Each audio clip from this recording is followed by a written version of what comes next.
मुनिवरे वेदान्तिकीर्त्यं विभुं तं मूलाक्षरयुक्तमेव सहजानन्दं च वन्दे सदा. સ્વામિનારાયણ હરે. વચનામૃત પ્રથમનું 68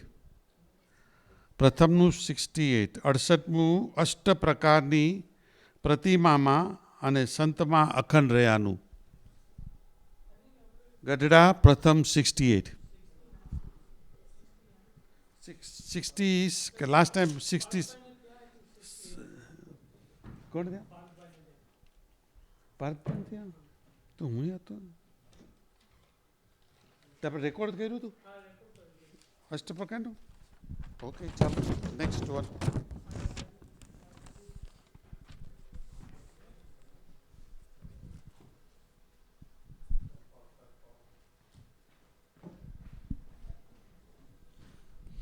કરેક્શન. વચનામૃત પ્રથમનું 69. પ્રથમનું 69 છે દૃષ્ટના અને સાધુના ધર્મનું. ચાલુ છે. સંવત 1876 ચૈત્ર સુધી દ્વાદશીને દિવસ સ્વામી શ્રી સહજાનંદજી મહારાજ શ્રી ગઢડા મધ્યે દાદા ખાચરના દરબારમાં શ્રી વાસુદેવ નારાયણના મંદિર આગળ આથમડે રોડાની ઓસરી ઢોળિયા ઉપર બિરાજમાન હતા અને સર્વશ્રેષ્ઠ વસ્ત્ર ધારણ કર્યા હતા અને પોતાના મુખારવિંદની આગળ મુનિ તથા દેશ દેશના હરિભક્તની સભા ભરાઈને બેઠી હતી. પછી શ્રી વાસુદેવ નારાયણની સંધ્યા આરતી થઈ રહી.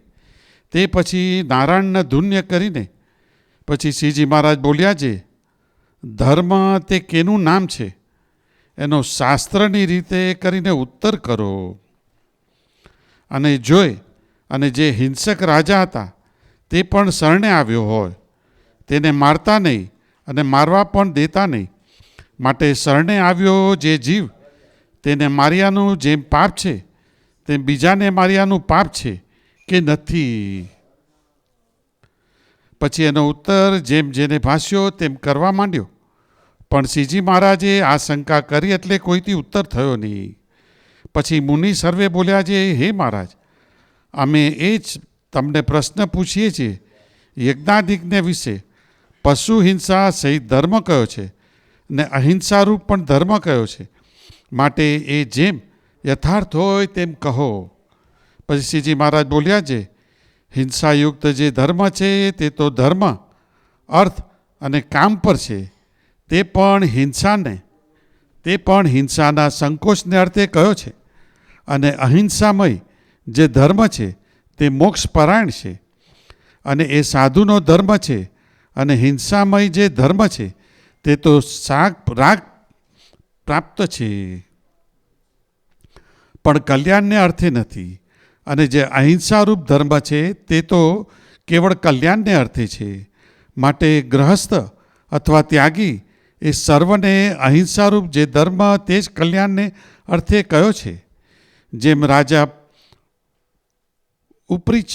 ઉપરીચર વસુ રાજ્યમાં હતા તોય પણ અહિંસાને ધર્મને વિશે રહ્યા હતા.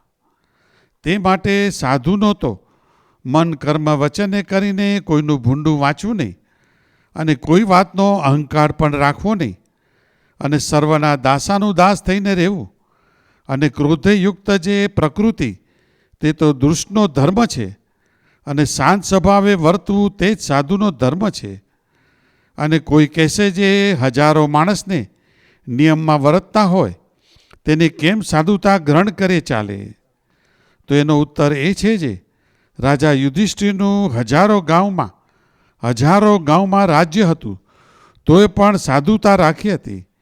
અને ડારા દેનારા તો ભીમસેન જેવા હજારો હોય તે વારીએ તોય પણ તે કર્યા વિનાનું રહેવાય નહીં.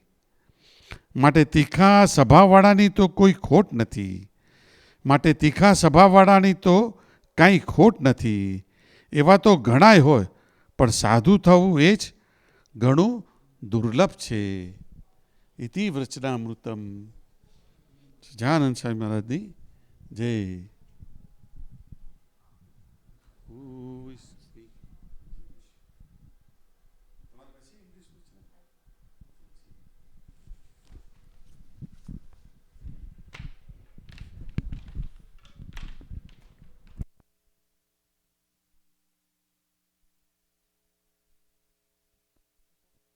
સજાનંદ સ્વામી મહારાજની જય. Gadhada પ્રથમનું 69 non-violence and never think. Okay, non-violence and never think cruelly of others and do not associate with Nastic.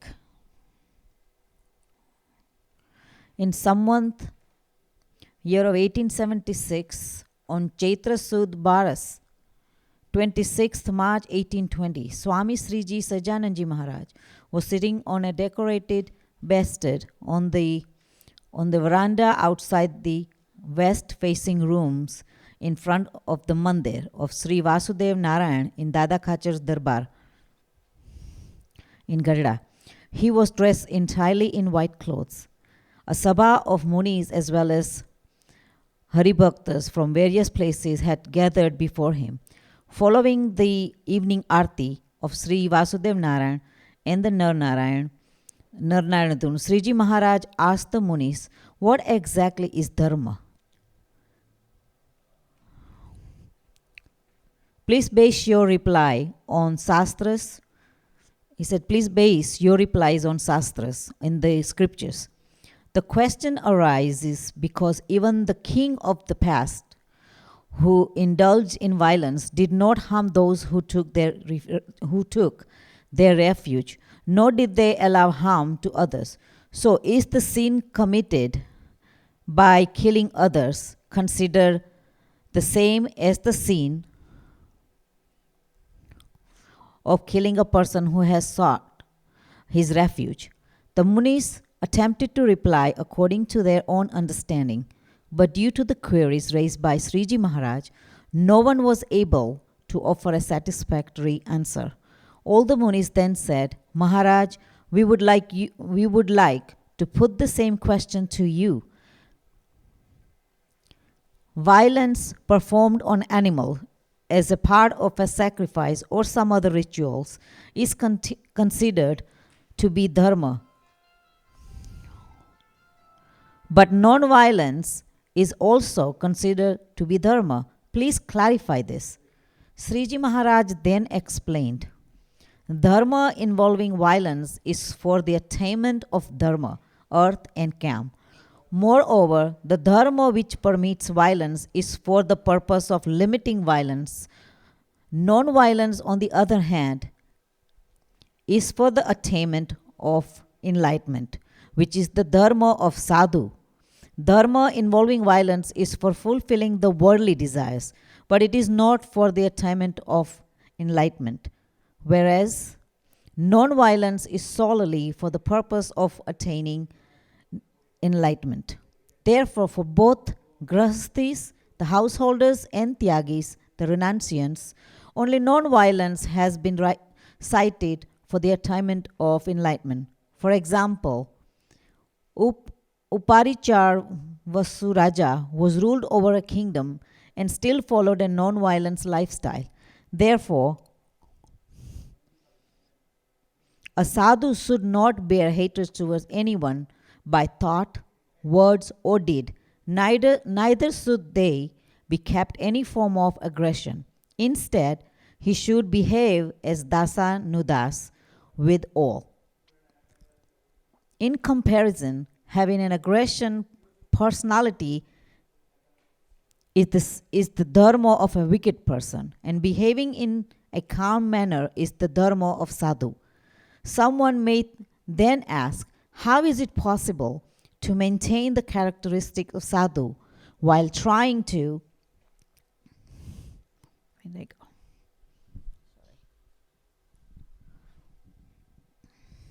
Sorry, I just missed a page. I'll be right there.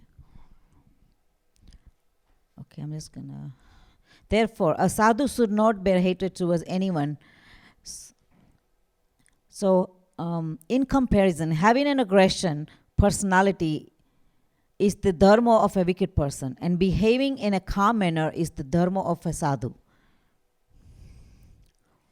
Someone may then ask, how is it possible to maintain the characteristics of a sadhu while trying to make thousands of people follow their niyams? Well, the reply to the question is that Yudhishthir Raja over a kingdom of stretching from thousands of miles, yet he managed to maintain the qualities of a sadhu. Conversely, there may be thousands like Bhisma who intimidated others and are unable to change their ways despite being lectured. In fact, there is no shortage of people with such an aggression nature. There are countless such people. However, to be a sadhu is indeed a very difficult. Sajanand Swami Maharaj Ni Jai.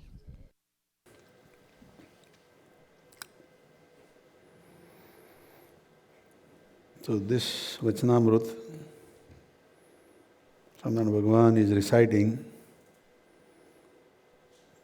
in very close to our time frame, Chaitra Sudhi 12th. Right now we are 6 days before that, Chaitra Sudhi Chhat. Around Ram Navami time, And Bhagavan was sitting in the Dada Kharchar's Darbar near Vasudev Narayan's Mandir, Athamani Dwar on the west facing side. If we go into the Dada Kharchar Darbar, right in front there is a Vasudev Narayan Mandir. On the left hand side, that's where Swaminarayan Bhagavan was sitting, And he had all white clothes, and there were munis and devotees from all various places. This was the evening time, so it was an arati and then dhun, and then Swaminarayan Bhagavan asked the question. ભગવાને સવાલ પૂછ્યો, ધર્મ તે ક્યાનું નામ છે?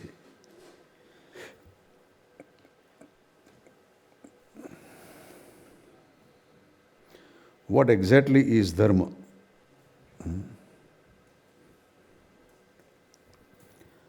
And Bhagavan is saying that you have to answer based on the scriptures, not just of your own opinions or of your own thinking, What is this scripture's definition of dharma, ધર્મના પણ બહુ જુદા જુદા શાસ્ત્રોની અંદર બી પ્રકારો બતાવ્યા છે. કૃષ્ણ ભગવાને ગીતામાં કહ્યું છે કે સર્વધર્માન પરિત્યજ્ય, બધા ધર્મો છોડીને તું મારે શરણે આવ. તો એની અંદર બી કોમેન્ટ્રીમાં તમે વાંચો તો there is varieties of description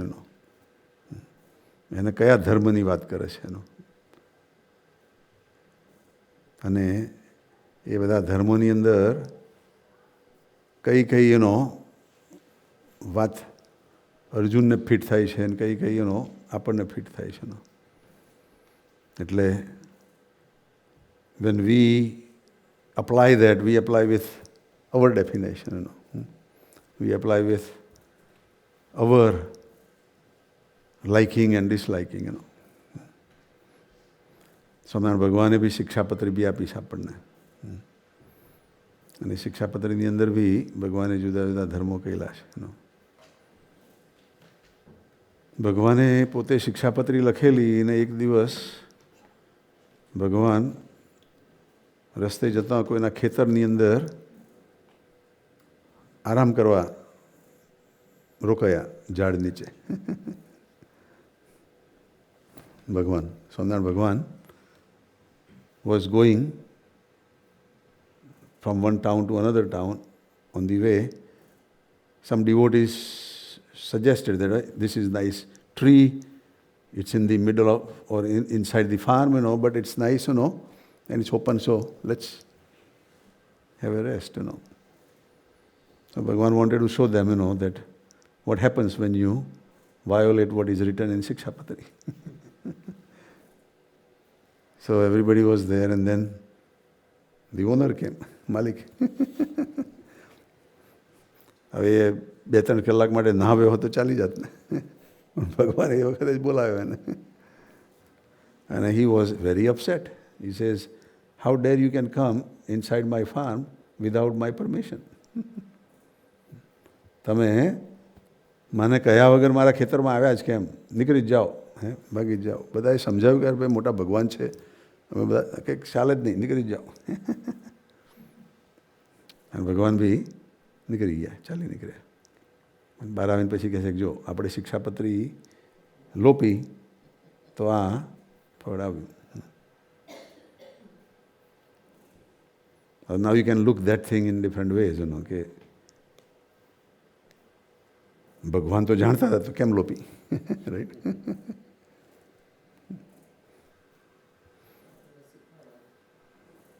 આપણને શીખવાડવા, દેટ ઇઝ વન એન્સર.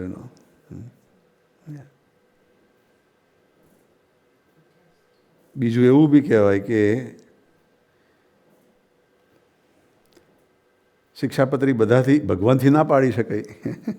તો આપણે બી પ્રયત્ન કરવાનો, પણ ના પડાય તો શીખવાનું એમાંથી.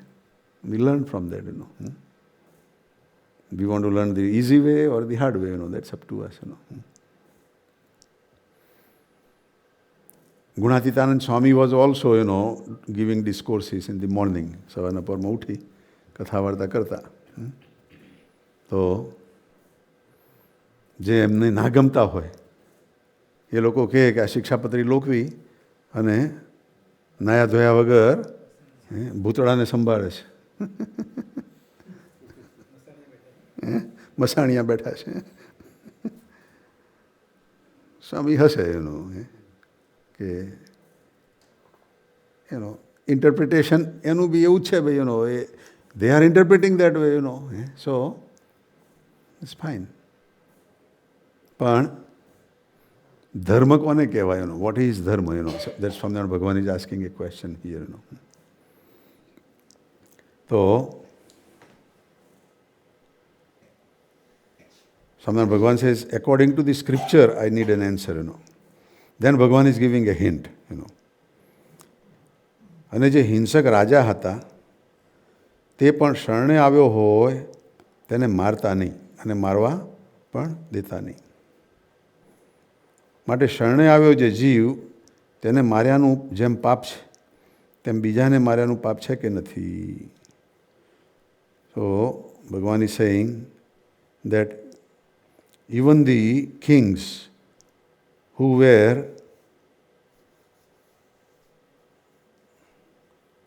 in the past,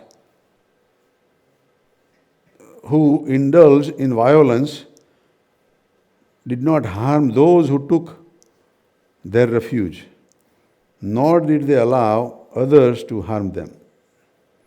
So, is this the sin committed by killing others considered the same as the sin of killing a person who has sought one's refuge? જે જીવ શરણે આવ્યો એને મારવાનું પાપ જેવું છે એવું જ બીજાને માર્યાનું પાપ છે કે નહીં? રાજાના શરણે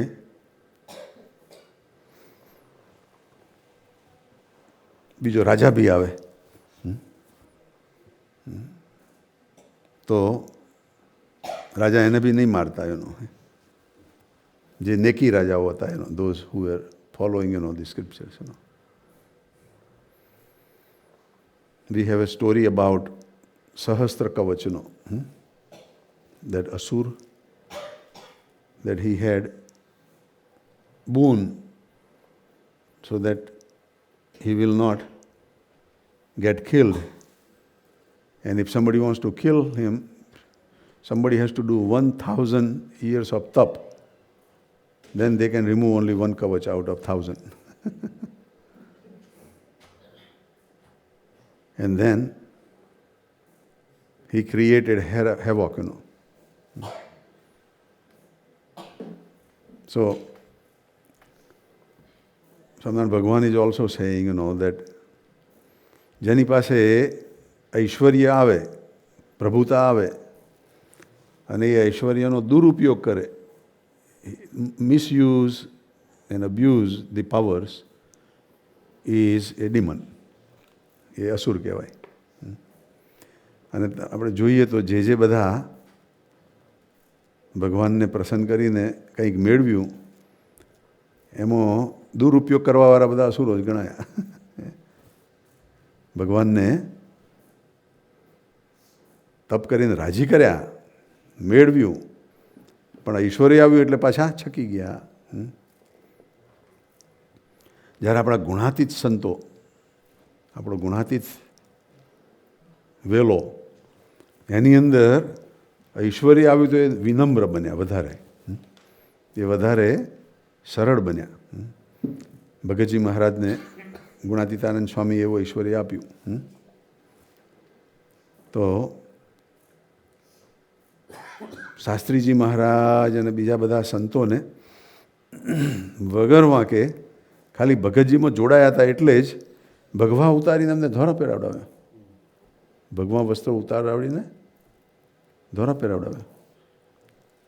અને છે કે આચાર્યજી મહારાજ સુધી બી વાત ગયેલી, પણ એટલી નહીં ગયેલી. પણ આ તો મંદિરના સેવકોએ જ ઓર્ડર કર્યો કે તમારે ધોરો પહેરવાનો એનો.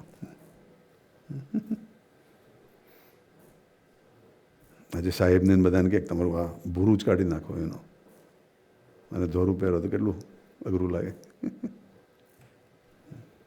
અને વગર વાંકે પાછું એનો કોઈ વાંકે તો નહીં છતાં. તો પેલા સાધુઓ તો બધા શાસ્ત્રીજી મહારાજને બધા જ હતા. સાધુઓ બધાએ તો વિરોધ કર્યો કે અમે ના કાઢીએ કે અમે ભગવાન શું કરો ઉતારીએ, દીક્ષા આપી છે, આચાર્યજી મહારાજે દીક્ષા આપી છે, આમ તેમ પહેરી તે પહેરી. અને પછી એ લોકો ત્યાંથી નીકળી ગયા વડતાલ મંદિરમાંથી ને આવ્યા ભગતજી મહારાજ પાસે. તો ભગતજી મહારાજે એમને ખખડાયા કે તમને આ ભગવાનનું બી ઐશ્વર્ય આવી ગયું કહેવાય. ભગવું કપડું પહેર્યું છે એનું બી ઐશ્વર્ય આવ્યું કહેવાય. તમારે તો નિર્માની જ વર્તવાનું. કેટલું બધું અઘરું હશે નહીં? જાઓ પાછા જઈને માફી માગો કે દંડવત કરો અને પછી કહો કે અમે ધોરા પહેરીશું. કેટલું બધું. એટલે આપણા જે ગુણાતીત વેલો છે એના જે ગુણાતીત સંતોની જે રીતિનીતિ છે એ ઐશ્વર્ય આવે એમ વધારે સરળ બને. જેમ આંબાનું ઝાડ હોય અને કેરીઓ આવે, mango comes becomes more humble and comes down rather than staying up. બહુ અઘરું છે. ઐશ્વર્ય આવે અને સહેજ બી ના છકી જઈએ, ઇટ્સ વેરી ડિફિકલ્ટ. ઓર પવઈમાં એક દીકરો છે, મને કહે છે કે તમે મને ઐશ્વર્ય આપો. કઈ કપી મેં કહું મારું ઐશ્વર્ય તો તું બરોબર વાંચ ભાઈ, મારું ઐશ્વર્ય. બધા પુસ્તકો વંચાવડાયા છે ને, વચનામૃત વંચાવડાયું, સ્વામીની વાતો વંચાવડાઈ, શિક્ષાપત્રી, યોગી ગીતા, પછી વેદરસ હવે વાંચે છે. પણ હજુ બી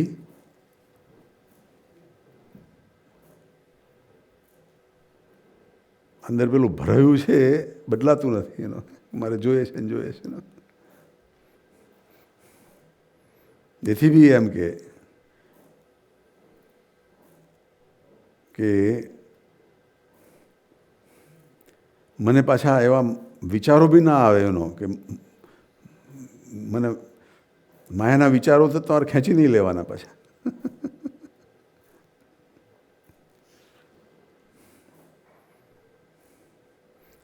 પણ એનો આપણો મહારાજનો રાજીપો છે અને એવું થશે તો કંઈક ક્લિક થશે તો બદલાશે એનો.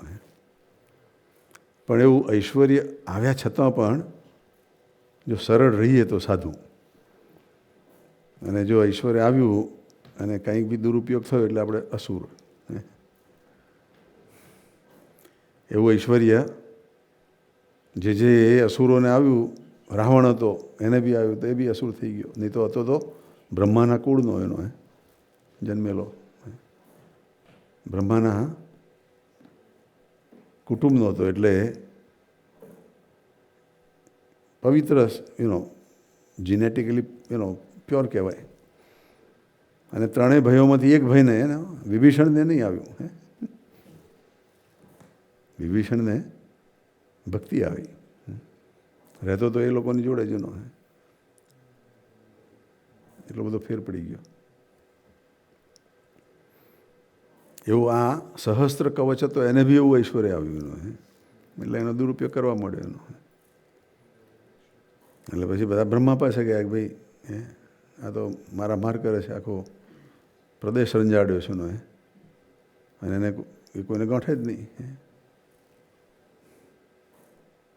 બ્રહ્માએ મહારાજને પ્રાર્થના કરી, વિષ્ણુ ભગવાનને. એનો વિષ્ણુ ભગવાન કંઈક સારું ભાઈ, અમે એનો ઉપાય ખોરીશું. એટલે ટ્વિન્સ બોર્ન થયા, નર અને નારાયણ બે બોર્ન થયા, અને તપ ચાલુ કર્યું. અને પેલું નારાયણે ચાલુ કર્યું, અને 1000 વર્ષ થયા એટલે પછી પેલાને યુદ્ધ કરવા ચાલુ કરી દીધું એની સામે. અને નરનું પાછું તપ ચાલુ જ હતું એનું. 1000 વર્ષ થયા એટલે રંજાડવાનું તો બંધ થયું, લડવાનું ચાલુ રહ્યું એની જોડે. ડિફેન્સમાં પાછો જ ના આવે. 1000 વર્ષ પછી એની એક નીકળી ગયું, એક કવચ નીકળી ગયું. એટલે હવે નર આવ્યા, નારાયણ તપ કરવા ગયા. બીજું 1000 વર્ષ કર્યું, બીજું કવચ. એમ કરતાં 999 કવચ કપાઈ ગયા. છેલ્લું નારાયણે કાપ્યું 999. પછી નરનો વારો આવ્યો એનો, 1000મો. એને લાગ્યું આ તો જવાના ભાઈ આપણે એનો. એટલે આટલો દુષ્ટ હતો, આટલો ખરાબ હતો, પણ કોના શરણે ગયો? હે હે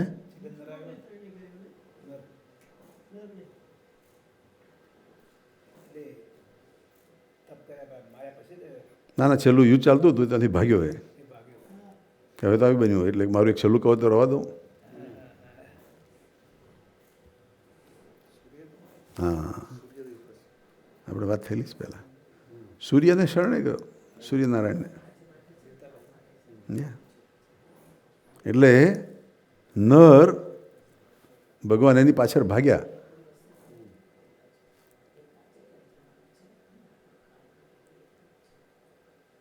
નર ભગવાન સૂર્યને કહે છે કે પેલો અસુર આપને આપો, એને ખાલી કરી નાખવો છે. સૂર્યનારાયણ કંઈક પહેલાં મને મારવો પડે, પછી એને મારો. મારા શરણે આવ્યો છે. He has come to my shelter. And શરણે આવ્યો હોય એને એની રક્ષા કરવી જેનો. ખરાબ છે, અસુર છે તો બી.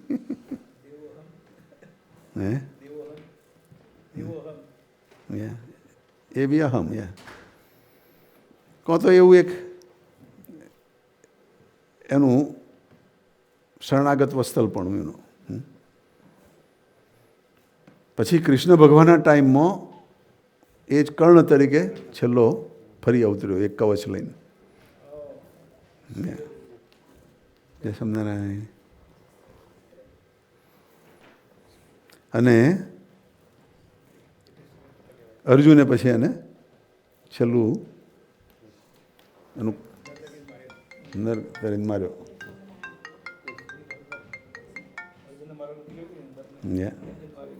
હેલો, હાજી, जय स्वामीनारायण. बहुत बढ़िया.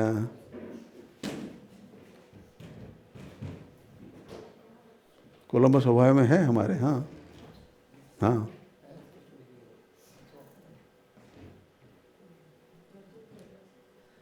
हाँ हाँ, जरूर जरूर देंगे आपको.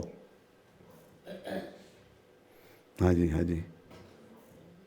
हाँ, मैं ढूंढ के आपको फिर फ़ोन करूँगा. हाँ, जरूर जरूर जरूर. हाँ हाँ, जरूर जरूर. हाँ, हमारे सुदर्शन भाई गोयल सबको जय स्वामीनारायण करते हैं. जय स्वामीनारायण भाई, सबको जय स्वामीनारायण. जय स्वामीनारायण.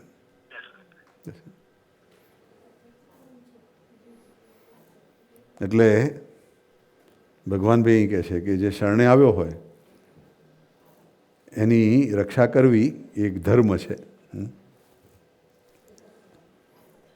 પણ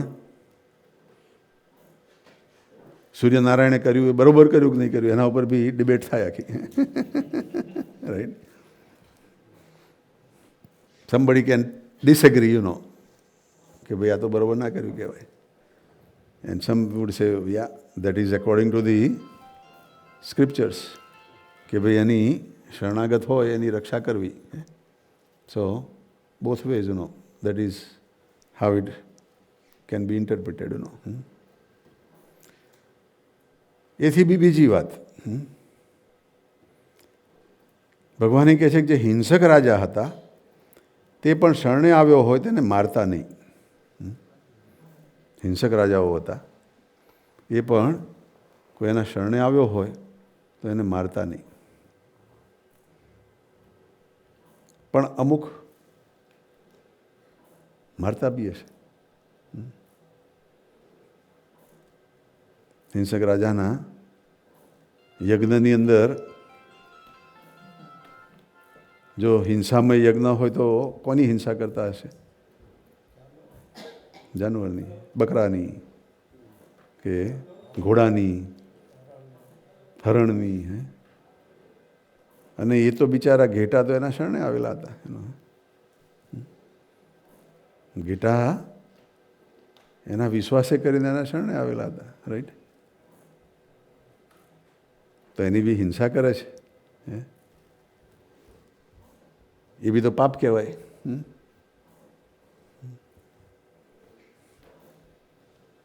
એથી બી આગળ ગુણાતીતાનંદ સ્વામીની વાતમાં એવું આવે છે કે ગુરુ છે એ ગુરુ નથી જો એણે એના શિષ્યનો મોક્ષ ના કર્યો હોય તો. શિષ્યનો મોક્ષ ના કર્યો હોય ને એને જન્મ મરણ રૂપી બંધન રહ્યું તો એને આત્મહત્યા જ કરી છે કે છે. ફરી જન્મ લીધો એટલે આત્મહત્યા જ થઈ ગયા છે. આ તો બહુ ઊંચા લેવલની વાત છે. ગુણાતીતાનંદ સ્વામી જે કહે છે હે આત્માના ખૂનની ફાંસી છે. પણ એ બી એક અન્ડરસ્ટેન્ડિંગ છે એનો કે તમે જો ભ્રમરૂપ ના થઈ ગયા અને ફરી જન્મ મરણ લેવાના ચક્કરમાં પડ્યા તો એ બી હિંસા જ થઈ.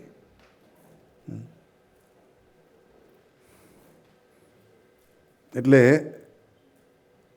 એ તો ભગવાને રાજાની વાત કરી છે. પણ આપણા શરણે જ કોઈક આવ્યું હોય એનું આપણા ઘરમાં જે કોઈ આવ્યું એને આપણે મારી તો ના નાખીએ.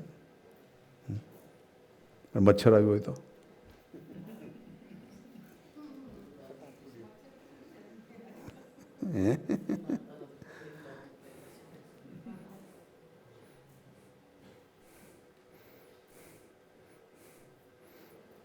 couple of days ago, from Thursday morning, I went to office and in my lunch bag, there was one ant from here probably, came there. એ મંદિરમાંથી હશે. Now luckily I saw that ant, હવે એનું કરવું શું?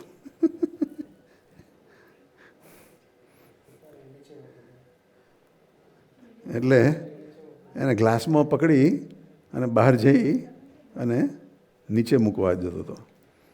તેના મોઢામાં કંઈક કોઈક ખાવાની વસ્તુનો એને પકડી રાખેલો, ધોરો કંઈક લોટ કે કંઈક હશે ને. અમે પેલો બધાનો ભૂકો કરીએ છીએ એમાંથી કંઈક એને મળ્યું હશે એવું કંઈક બેગમાંથી ગમે તે બહાર જઈને મેં એને થોડુંક ટકોર કરી પેલા પાલામાંથી તો એ ખસે જ નહીં, નીકળે જ નહીં. અને પેલો દાણો હતો એ બી છોડે નહીં.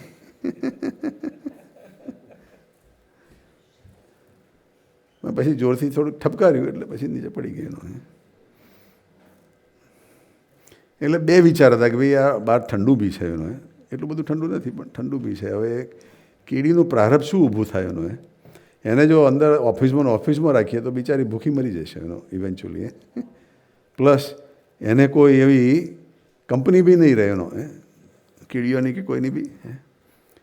એટલે એની જગ્યા તો બહાર જ છે ભાઈ એનો, એનું સ્થાન તો બહાર જ છે એનો. પણ હવે પછી તો પ્રભુ ઉપર પછી એનો કે ભાઈ એને સંજોગો અનુકૂળ થાય ને જે કરે એ કરે.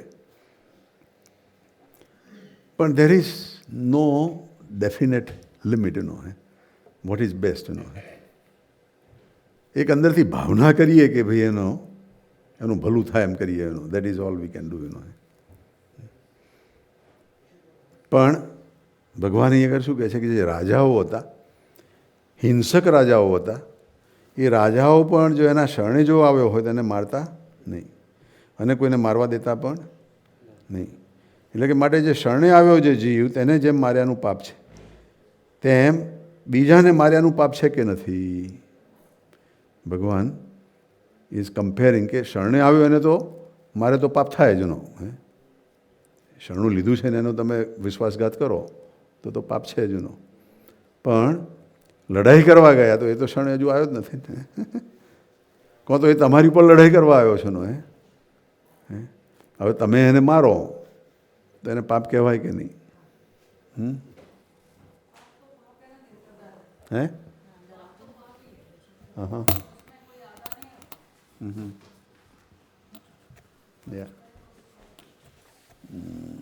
થોડું ઉપર થેન્ક યુ. પાપ તો પાપ ही है.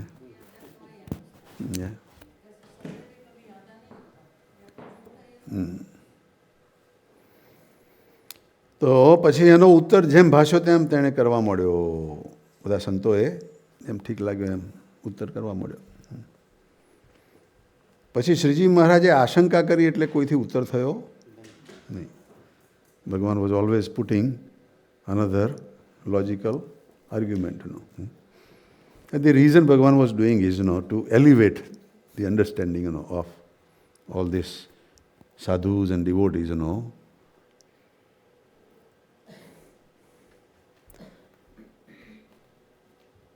પછી મુનિ સર્વે બોલ્યા જે મહારાજ અમે એ જ પ્રશ્ન તમને પૂછીએ છીએ. We are asking the same question to you now. જે યજ્ઞ આદિને વિશે પશુ હિંસા સહિત ધર્મ કયો છે અને અહિંસા રૂપ પણ ધર્મ કયો છે, માટે જેમ યથાર્થ હોય તેમ કહો. યજ્ઞની અંદર બેઉ બતાવ્યું છે, પશુની હિંસા બી બતાવી છે અને અહિંસા બી બતાવી છે, પશુને નહીં મારવા. અને વેદોની અંદર બતાવ્યું છે. એટલે યુ કેનોટ સે કે ભાઈ ઇટ ઇઝ ઇમ્પ્રોપર. હિંસા બતાવેલી છે વેદોની અંદર. એટલે ભગવાનને કહે છે કે તમે જેમ તો એમ કથા કહો. પછી શ્રીજી મહારાજ બોલ્યા જે હિંસાયુક્ત જે ધર્મ છે તે તો ધર્મ અર્થ અને કામ પર છે, વર્લ્ડલી ડિઝાયર્સ ઉપર છે. જેને જન્મ મરણના ચક્કરમાં રહેવું જ છે, જેને આનંદ જ કરવો છે, વિષયનો આનંદ જ લેવો છે, વિષય સુખ ભોગવવું જ છે, અને એમાંથી પેલો કીડો જેમ ફસાઈ ગયો એમ નીકળવું જ નથી. ભગવાન કે એના માટે આ હિંસામય યજ્ઞ બતાવેલો છે. તે પણ હિંસાના સંકોચને અર્થે કહ્યો છે પાછો. એ બી કહ્યો છે શાના માટે પાછો? કે જે બી તમે ખોટું કરો છો એને થોડું થોડું ઓછું કરતા જાઓ અને સાચે રસ્તે આવતા જાઓ. કમ ઓન ધી પ્રોપર રોડનો. અને અહિંસામય જે ધર્મ છે તે મોક્ષપરાયણ છે. The non-violence yajna is for the ultimate liberation. અને એ સાધુનો ધર્મ છે. અહિંસામય યજ્ઞ એ સાધુનો ધર્મ છે. The one with the soft feeling within. અને જે હિંસામય ધર્મ છે એ રાગ પ્રાપ્ત છે. With the violent yajna you would have attachment to other things, and you would create more wrongdoings, you know. પણ કલ્યાણને અર્થે નથી. અને જે અહિંસારૂપ જે ધર્મ છે તે તો કેવળ કલ્યાણને અર્થે જ છે. That is only for the ultimate liberation. Today I receive one email, you know, that in India there are Muslims, you know, they are telling that to kill the cow is a sacrifice according to our scriptures. And we are not going to listen to Hindus, you know, to not to kill the cows. આખો એક બધો ઈમેલને એક ગાયને કાપેલી બી બતાવતો હતો એક, you know. So the email was saying, you know, that when are we going to wake up and this and that, you know. This is going on in India and they are killing, you know, animals and innocent animals and all that, you know. So now what is the answer, you know? This is the answer, you know. આખી દુનિયાને તમે રોકવાના તો છો નહીં. મહારાજે બી એમના ટાઈમમાં બી આવા હિંસામય યજ્ઞો થતા હતા. મહારાજે રોકવા ઘણું સમજાવ્યું, પણ પેલા રોકાય જ નહીં. પણ મહારાજે શું કર્યું? અહિંસામય યજ્ઞો ચાલુ કર્યા. ભગવાન સ્ટાર્ટેડ નોન વાયોલન્ટ યજ્ઞ, યુ નો. અને એની ઇફેક્ટ થઈ. એની ઇફેક્ટથી પેલા જે હિંસામય કરતા હતા એ ઓછા થઈ ગયા, બંધ થઈ ગયા. એનો એમ આપણે કહીએ છીએ કે ભાઈ એનો ગાયોને માટે તમે આમ કરો તેમ કરો એનો, પણ ઇન્ડિયામાં જોઈએ તો ગાયો ચારે બાજુ ખુલ્લી છે ભાઈ. એનો માલિક વગરની બી ગાયો છે, રાઈટ. એને કોઈ પકડી જાય મુસલમાન અને કાપી નાખે, શું કરવાના હતા?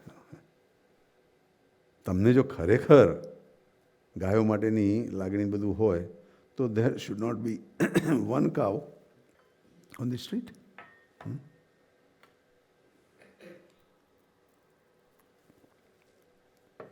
There should not be any one goat in the street. Manage.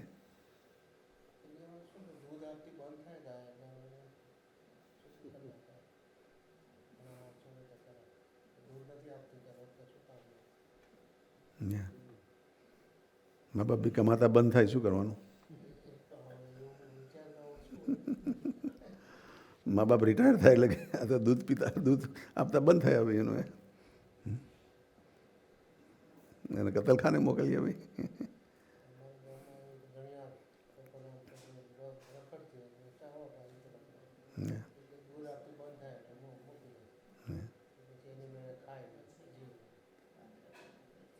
Yeah. So there are different philosophies, you know. Which one is right, we don't know, you know. પણ સ્વામિનારાયણ ભગવાને શિક્ષાપત્રીમાં લખ્યું છે કે પોતાથી જેટલી વ્યવસ્થા થાય એટલા જ બળદને ઘોડાને બધાને રાખવા. પોતાથી વ્યવસ્થા ના થાય તો એને ભૂખ્યા નહીં રાખવા.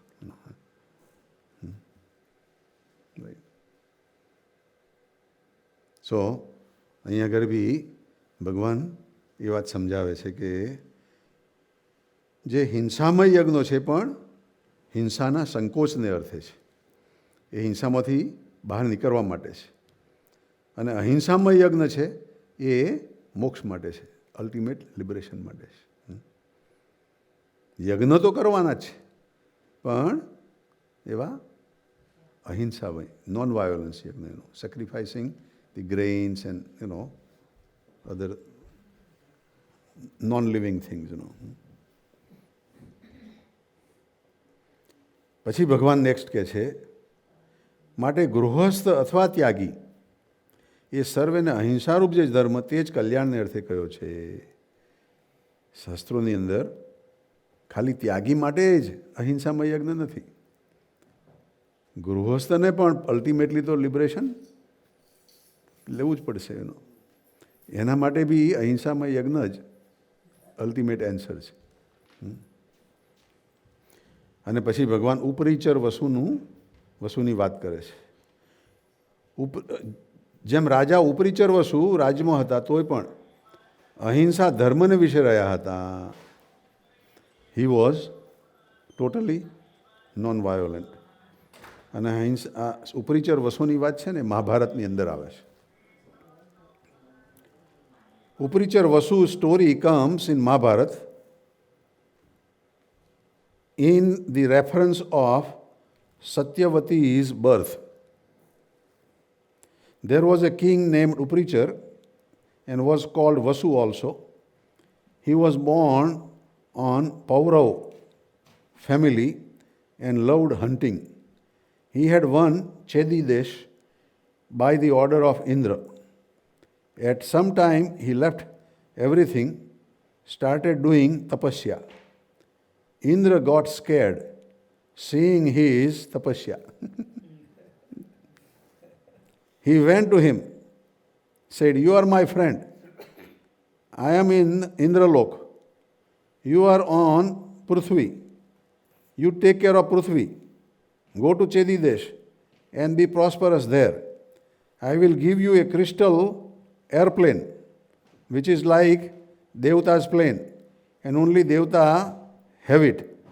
You will be able to go in that plane with your mortal body wherever you like. I give you a garland of unfaded lotus." Karmahez eva phulno hara push. And this garland, known as Indra's garland, will be your distinctive mark. Indra gave him a bamboo pole also to protect the honesty and maintain peace. Now Uparichar started living in pleasure and peace. There flowed a river, Suktimati, near Uparichar's kingdom, Chedi Desh. Once Kolahal Parvat embraced that river with lust by blocking the flow of that river. So he kicked the mountain. As a result, the river had a twin children. She gave those children to the king to show the gratitude. Vasu appointed the boy as his military general, and he married the girl Girika. This is hidden language to say that he diverted the flow of the water for irrigation by cutting the hills. Incidentally, Uparichar's wife was named Girika, meaning the daughter of the hills, or say Miss Hills. The story goes that he was born in the river. Actual meaning of Girika is that she was a tribal woman with local knowledge. One day, Girika took her monthly bath and expressed her desire for a child to the king. But at the same time, his Peter came there and asked him to slay a deer for them. Pitru, you know. They said, Yagna karine ek mrugni hinsa karo. Thinking about beautiful Girika, the king went for hunting. The spring seasons was on and the forest was blooming at its full height. Seeing all this, he also had a desire in his heart for his wife. But his wife was not there. So he sat under an ashok tree. He could not keep his mind off his wife Girika. By chance, a hawk was resting on that tree. He said to him, "Please carry this seed of my wife, give it to her." The hawk flew and took the seed to his wife, but met another bird on his species on the way. The other bird thought he was carrying a piece of meat, so he tried to snatch it. When they were fighting for it in the sky, the seed fell in the Yamuna river. In Yamuna river lived an apasara named Adrika in fish form through a Brahma's shrap. As soon as the seed fell in the water, Adrika swallowed it at once. After some time, a fisherman caught that fish. It was her 10th month since she swallowed the king's seed. 2 children came out of her stomach. one boy and one girl. After the birth of children, the Apasara became free from the curse and went away to Swarg. The fishermen informed this to King Uprichar. The male child was taken by the king. Later he became the king of Mastya Desh. The girl was given back to the fishermen, saying, "She is your daughter. Bring her up." This girl was named Satyavati.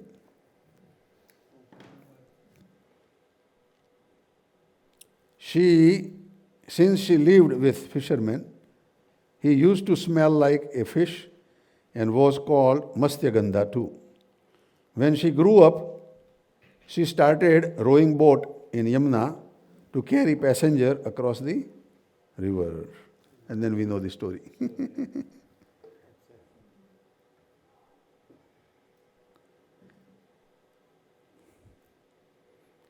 So, there is more story to that, but Maharaj is saying that Uparichar Vasu was performing non-violence activities. તે માટે સાધુને તો મન કર્મ વચને કરીને કોઈનું ભૂડું વાંચવું નહીં. સાધુએ તો મનથી, કર્મથી કે વચનથી કોઈ રીતે કરીને કોઈનું ભૂડું વાંચવું નહીં. ભગવાને શબ્દ વાંચવો મૂક્યો છે. આપણે વાંચવાની ભાષા શીખ્યા હોઈએ તો વંચાય ને, એમ સાધુને આપણું બી આખું વંચાતું હોય. એ કોઈ જીવને જોવે એટલે એના ચાર્ટથી ચાલુ જોતા હોય એનું, કે એણે કેટલું સારું કર્યું, કેટલું ભૂંડું કર્યું. એમાંય જો કોઈક સાધુનું જ ભૂંડું કરવા આવતો હોય તો ખબર પડે ને કે ભાઈ આણે આવું ભૂંડું કરવા માટે આવું કર્યું છે, મને મારવા માટે આવ્યો છે કે મારું કંઈક એનો અહિત કરવા માટે આવ્યો છે, તો પણ કહે છે કે એનું ભૂંડું વાંચવું નહીં. અને કોઈ વાતનો અહંકાર પણ રાખવો નહીં, કે અહંકાર કરીને હું સાધુ છું અને તું મને એમ કેમ કરી શકે, એ બી અહંકાર ભગવાન કંઈક ના ચાલે. અને સર્વના દાસાનું દાસ થઈને રહેવું. અહીંયા દાસાનું દાસનું રેફરન્સ આવ્યું. સર્વના દાસના બી દાસ થઈને રહેવું. અને પછી ભગવાન ક્રોધની વાત કરે છે. અને ક્રોધેયુક્ત જે પ્રકૃતિ તે તો દુષ્ટનો ધર્મ છે. Anger is not a quality of a sadhu. અને શાંત સ્વભાવે વર્તું તે જ સાધુનો ધર્મ છે. સાધુએ તો શાંત જ વર્તવું જોઈએ. ગમે તેવો પ્રસંગ આવે, ગમે તેવું થાય તો પણ ગુસ્સો નહીં કરવાનો. અને કોઈ કહેશે જે હજારો માણસને નિયમમાં વર્તાવવા હોય તેને તો સાધુતા ગ્રહણ કરે, કેમ ચાલે? હજારો માણસોને નિયમમાં વર્તાવવા હોય અને પછી સાધુતા ગ્રહણ કરીએ તો માથે ચડી બેસે ભાઈ. રાઈટ? આપણું સાંભળે જ નહીં. એવો એક સવાલ આવે એનો. બધા સાધુઓ તે વખત ફરતા, all those saints they were going town to town and invoking lot of people to become the followers and devotee of Swaminarayan Bhagavan. So, એવા જે લીડર સાધુ હોય અને એમણે ગુસ્સો ગ્રહણ કરીને જ બધાને થોડાક સીધા કર્યા હોય, લાવ્યા હોય, એનું અંતરનું જાણતા હોય, ખોટો શું શું કર્યો છે એનો, અને એને બતાવે કે ત્યાં આટલું ખોટું કર્યું, તું નરકમાં જઈશ, એને બદલે ભગવાન ભજતો થા તો તારું કામ થશે. એનો પેલાને ખબર પડે કે સારું આ કોઈને ખબર નથી ને આને કેમ ખબર પડી ગઈ એનો, એટલે એટલું તો એનો વિશ્વાસ આવે ને એનો. પણ કોઈ વખત ગુસ્સો બી કરવો પડે એનો. ગુસ્સો ગ્રહણ કરીને ના માને તો શું કરો? ના માને તો ધૂન કરો ભાઈ, મહારાજને પ્રાર્થના કરો એનો, પણ ગુસ્સો શું કરો, ગ્રહણ કરો ભાઈ. રાઈટ? હજારો માણસે નિયમમાં વર્તાવવા હોય તેને કેમ સાધુતા ગ્રહણ કરે ચાલે? તો એનો ઉત્તર એ છે, જે રાજા યુધિષ્ઠિરનું હજારો ગામમાં રાજ હતું તોય પણ સાધુતા રાખી હતી. મહાભારતની અંદર, ભાગવતની અંદર યુધિષ્ઠિરનો એવો એક પ્રભાવ હતો એનો કે ગુસ્સો ગ્રહણ નહીં કરતા. અને મોટા ભાગે એનો કોઈ વખત કર્યો બી હશે, એવું નથી નહીં કર્યો હોય એનો, પણ મોટા ભાગે ગુસ્સો ગ્રહણ નહોતા કરતા એનો. અને એ વડીલ હતા, લીડર હતા, અને એનું હજારો ગામમાં રાજ ચાલતું હતું એનું. અને એમના જ નાના ભાઈ ભીમસેન એનું કહે છે કે અને ડારા દેનારા તો ભીમસેન જેવા હજારો હોય, તે વારીએ તોય પણ કર્યા વિનાનું રહેવાય નહીં. ખુદ ભગવાન આવીને ને વારે તોય ના સાંભળે, એનું જ ઢોલક વગાડે, એની રીતનું જ કરવા જોઈએ. અને એવો ગુસ્સો બી જોરદાર પકડી જ રાખે. માટે તીખા સ્વભાવવાળાની તો કંઈ ખોટ નથી. ભગવાન કહે છે કે તીખા સ્વભાવવાળાની ખોટ નથી. તીખા સ્વભાવવાળા તો કેટલાય મળી આવે, પણ ખરેખર આ સાધુતાના સ્વભાવવાળા એનો એવા કેટલા મળે? લાખોમાં લાદે નહીં, કરોડમાં કોક. પણ એનો અર્થ એવો નથી કે એવું જીવી નથી લેવું, એનો એવું જીવવું નથી એનો એ નથી, પણ આપણે એવું જીવવા માટેનો ગોલ રાખવો છે એનો. ઘણી વખત એવું સ્ટેટમેન્ટ આવે કે ભાઈ તમે સ્વામિનારાયણ ભગવાનને સર્વોપરી કે કરો છો એનો, તો તમે બી એક વાડો બાંધી દીધો એનો, તો બીજા ક્રિશ્ચનોએ બી વાડો બાંધ્યો છે, એમ તમે બી બાંધ્યો એનો, તો એનો શું ફાયદો? એમ ના ભાઈ, એવું નથી એનો. ક્રિશ્ચને એમના સર્વોપરી કયા છે એનો આપણને કોઈ વાંધો નથી એનો, પણ એ તો દરેક નાનું છોકરું કહે મારી માં સર્વોપરી જ છે એનો. નાનું છોકરું એને પૂછો એની માં કેવી હોય? સર્વોપરી જ કે. પણ તમે સમજણે કરીને સર્વોપરી પકડ્યું છે એનો, કે અત્યાર સુધીના ઇતિહાસમાં જે કંઈ બન્યું નથી એ આજે આ સ્વામિનારાયણ ભગવાનના એનો સંતો અને એના થકી આપણને ખરેખર પાકું થયું છે એનો. સો દેર ઇઝ અ ડિફરન્સ એનો. પણ એવું ના કહેવાય કે ભાઈ કોઈ સર્વોપરી છે જ નહીં એનો. કોઈક તો સર્વોપરી હશે તો ખરું જ નહીં એનો. કદાચ આપણે માનતા ના હોઈએ એનો, પણ સર્વોપરી કોઈ હશે તો ખરું જ નહીં એનો. તો એ સર્વોપરીને આપણે સ્વીકાર્યા છે, આપણે ભાગ્યશાળી છીએ કે આપણને એવું સર્વોપરીનું લાદ્યું છે એનો. પણ એવું ના કહેવાય કે તમે બી તમારું એનો સર્વોપરીનું ખોટું એનો ઢોલક વગાડ્યા કર્યો છે. ના, એવું નથી. રાઈટ, એ લોકો મીઠ ખાતા હોય અને છતાંય સર્વોપરી માનતા હોય, તો આપણે મીઠ ખાઈને સર્વોપરી ના બનાવવાની. જે પ્રિન્સિપલ, રાઈટ પ્રિન્સિપલ બતાવેલા છે, પ્રિન્સિપલ પ્રમાણે આપણા ભગવાન સર્વોપરી છે. અને તમારે સર્વોપરી બાય ડેફિનેશન કોકને તો એક્સેપ્ટ કરવા જ પડશે ને એનો. કોક તો સર્વોપરી હશે જ ને ભાઈ એનો. અને તમે કોઈને નહીં મારો તો તમે સર્વોપરી થઈ જશો એનો. If you don't accept anybody સર્વોપરી, then you are saying that you are સર્વોપરી, right? And that is not right also, right? એટલે we have to understand, we have to take the best and we have to go with that, you know. આપણને આવો સરસ ભ્રમરૂપ થવાનો રસ્તો મળ્યો છે, તો એ રસ્તાને આપણે લોજિકથી કે મિસઅન્ડરસ્ટેન્ડિંગથી ડાયલ્યુટ નથી કરવો. વી વોન્ટ ટુ એલિવેટ. અને એવા આપણા ગુણાતીત એવા સંતો પાક્યા છે કે જેણે એવું કર્યું છે ને એ એલિવેટ થયેલા છે. અત્યારે તો એટલો બધો માર્ગ ખુલ્યો છે કે તે વખતે જેટલી તકલીફો હતી એટલી અત્યારે તકલીફો નથી એનો. વી હેવ ઇઝી રોડવે એનો, and we have a clear cut understanding of that. તો મહારાજને પ્રાર્થના કરીએ કે મહારાજ અમારે એવા લાખોમાં લાધે નહીં, કરોડમાં કોક એવા થવું છે. અમારે તમને રાજી કરવા છે, અને અમને એવો બુદ્ધિયોગ આપજો, અમને એવા સરસ રૂડા સાધુનો સંગ આપજો, અને અમારી અંદર એવી સાધુતા આવે. બુદ્ધિયોગ બી આપે અને સંગ બી આપે, પણ સાધુતા અંદરથી આવે જ નહીં તો શું કરો ભાઈ એનો. કોરા ને કોરા રહી જાય ને. એટલે એ અંદરથી એવું ઉગે એવી મહારાજને પ્રાર્થના કરીએ. સજાનંદ સ્વામી મહારાજની જય જય જય. આજ કે આનંદ કી જય જય જય.